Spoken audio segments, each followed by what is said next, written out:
Welcome back, viewers, to another episode of Rediscovering the Saints Together. Today, we are going to look at Harry, and we have Shania with us, who will read and answer some questions so wonderfully. Let us pray. Lord Jesus Christ, you are always with us, and you journey with us each day because you live within us. We thank you and we pray that we will continue to be inspired by your presence in our life. For you are God who lives and reigns forever and ever. Amen. When was the last time you did something with your whole heart? It's good to have heroes, but too often we expect too much of our heroes and too little of ourselves. My grandfather Harry was one of my heroes. He grew up in the Great Depression, fought in World War II, and worked hard the rest of his life to support his family. He struggled his whole life with what today we would call post-traumatic stress disorder and spent his retirement volunteering at the local St. Vincent de Paul Center. He was a quiet man, but you could tell there was real strength behind his quiet ways. I remember hanging around in his workshop as a child. He could fix anything. He always wanted to show me how to fix things, but I never was very interested. It wasn't my gift, though I did love watching him make and fix things. Nobody will canonize him, but in his own way, in his own place, in his own time, he was a saint in the broader sense of the word. The saints, canonized and not, are all around us all the time. None of them are perfect, but all of them are striving with all their hearts. When was the last time you did something with all your heart? My grandfather was named after Saint Harold, who was martyred in England as a child. Little is known about him other than the fact he was killed by an anti-Christian faction. Why did they choose to kill him? We don't know. Why are we humans so cruel to each other? That is one of the great mysteries of the human experience. My grandfather witnessed so many forms of human cruelty, yet he chose to focus on the good in people and situations and went out of his way to do good for others every day. It was only as I got older and began to experience the world that I realized how good a man he was and that he became a hero to me. The saints are there during life's greatest highs and celebrations, and they are there in those dark moments when life brings us low. They are never far away, and they always bring with them the lesson we need to make the onward journey. They may bring a lesson of humility when we feel at the top of the world, or a lesson of persistence when we feel like we cannot go on. We named our third child after my grandfather, Harold James. When little Harry was born, there was a new type of magic in the house as we brought him home to Walter and Isabel. Their eyes opened wide as they discovered their little brother for the first time.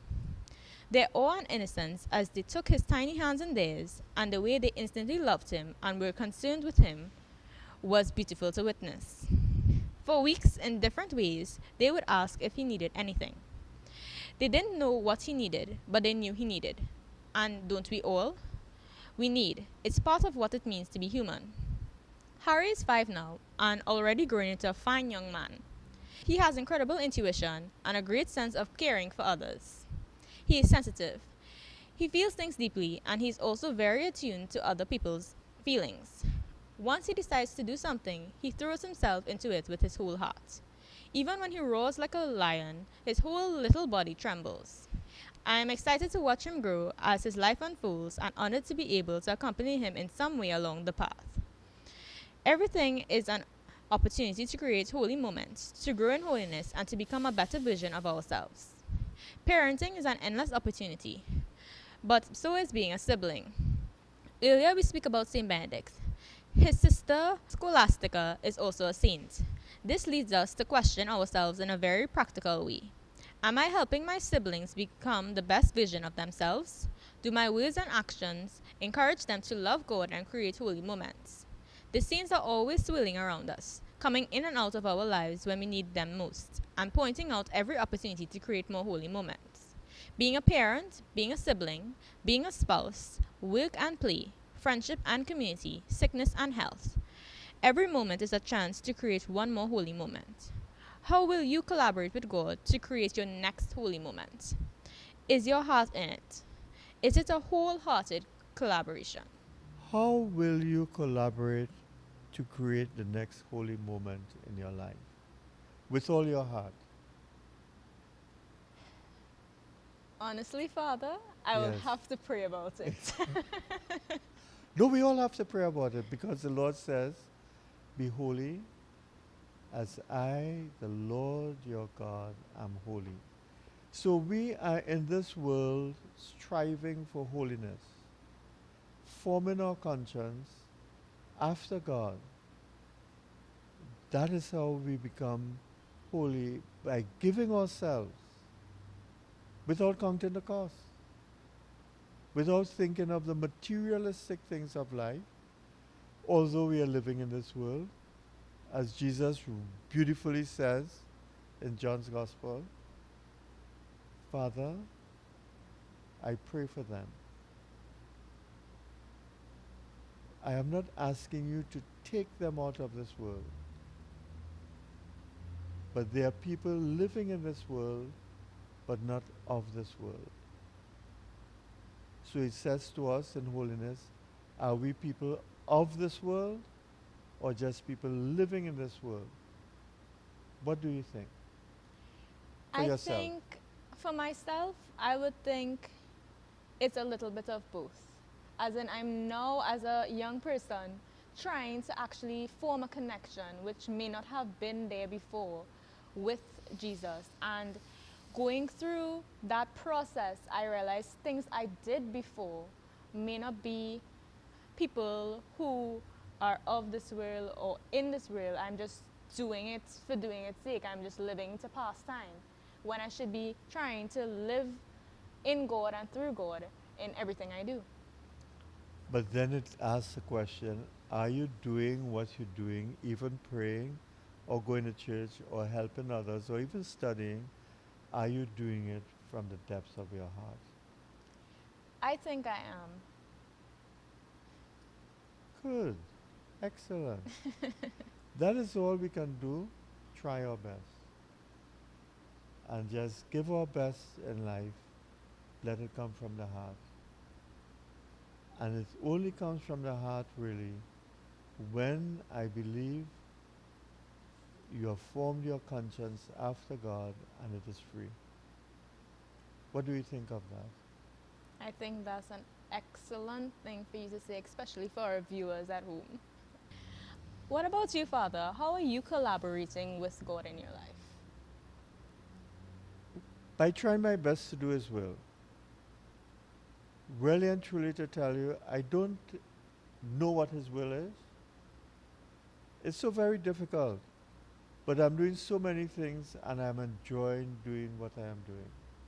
I love it. And especially when there are new innovative things and I say, okay, God is saying something to me, He's saying something to the people, let's go with it. Let's do it.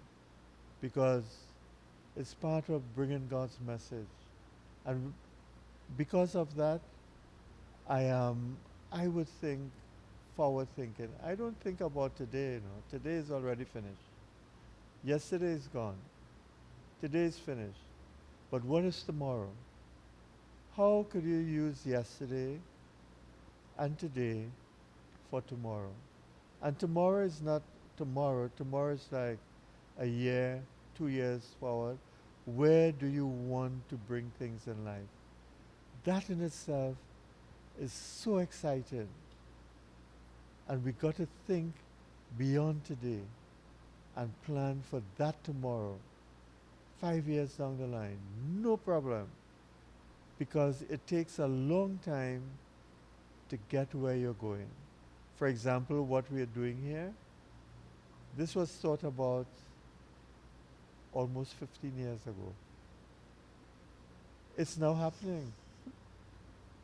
So you see, it's not only today and tomorrow. What would happen in the next 15 years to come? It grows its roots from here, from now. And that is the most exciting thing in life. At least for me. That was very insightful, Father. Thank you. You're most welcome. What is your tomorrow like? Dear viewers, what would you give your whole heart and your whole mind to for the future that you will really enjoy, that is so productive, that will build not only yourself, but will build a community and a family? Not selfishly, but the joy of the Lord in your heart. Think about it. Let us pray. Lord, give us a mind after your own heart. A mind that will draw us ever closer to you and you into our lives. May we be one with you, O Lord, so that we may minister to your people in a new way of life. For you, God who lives and reigns forever and ever. Amen. Join us tomorrow, viewers, for our program where we continue with John Vianney. Thank you very much.